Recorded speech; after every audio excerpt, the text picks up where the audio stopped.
governors received 1 billion naira each from President Buhari and 1.1 billion naira from World Bank, Yahaya Bello reveals.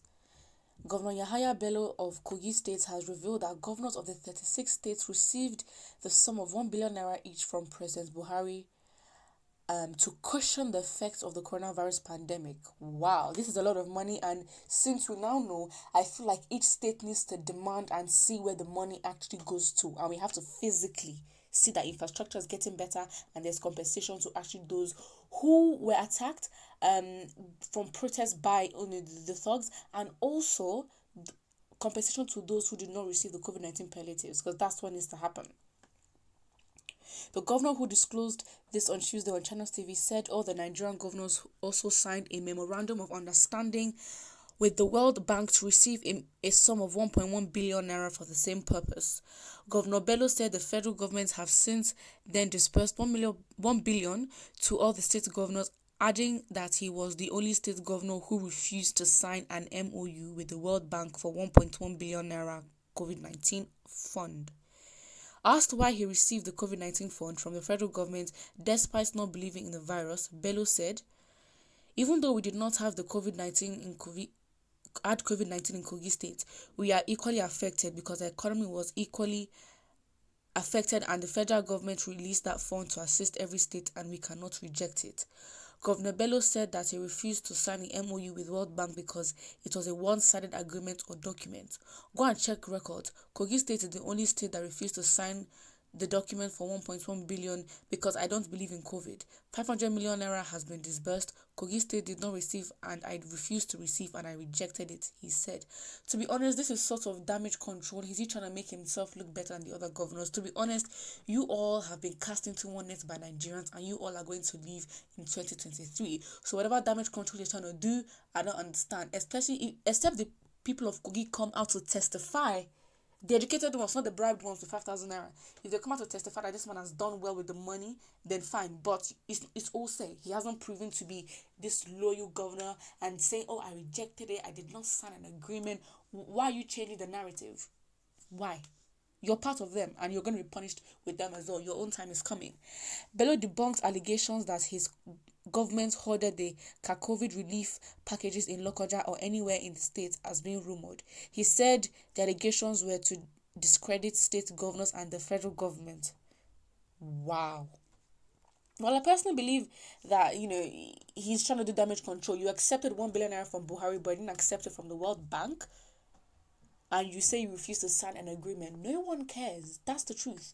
No one cares. If you're not taking care of the people, and the economy of Kogi State, I don't think it has been better in the past, even before COVID or now. So at the end of the day, the money you have been getting and the revenues, we already know your salaries. So what have you been doing with the money? But the first opinion says these politicians never learn. They should keep on understanding the power of hungry masses. Someone says, why did we not hear it on time? Yahaya Bello is saying nonsense. Wow.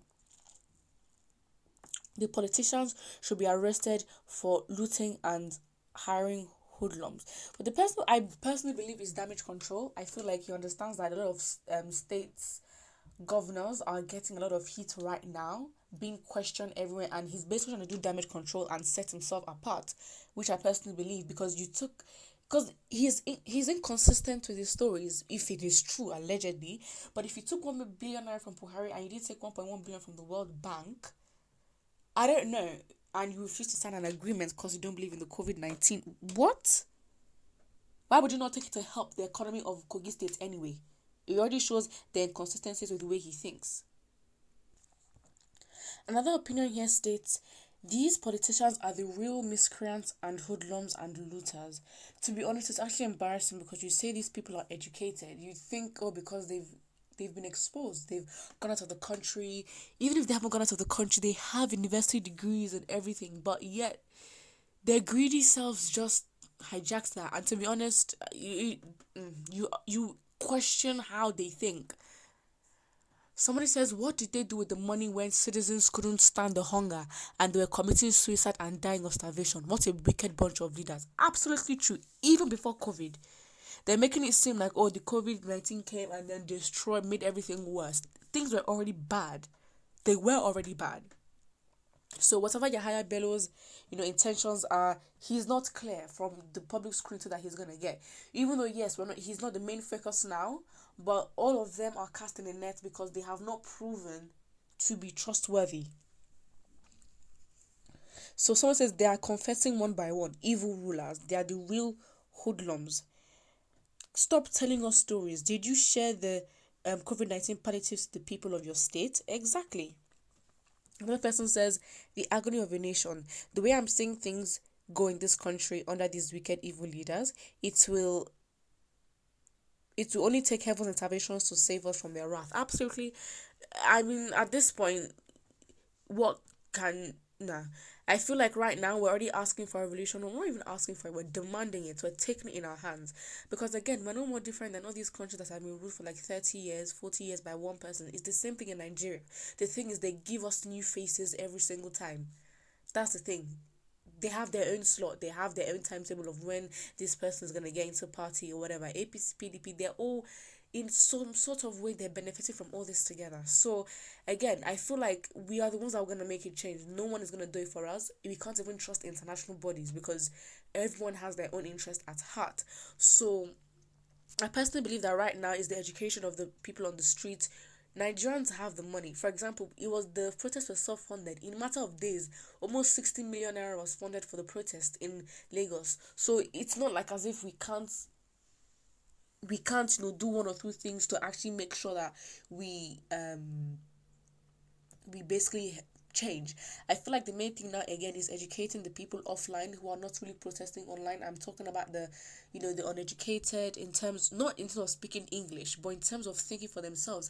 And it's not that they're uneducated, they're basically vulnerable and desperate because they don't have the necessities of life, for example, like shelter, food, and that kind of thing. So when it comes to voting, especially for their futures, they're already compromised. They're easily compromised because the things that they need to survive are just given to them by just ticking a box.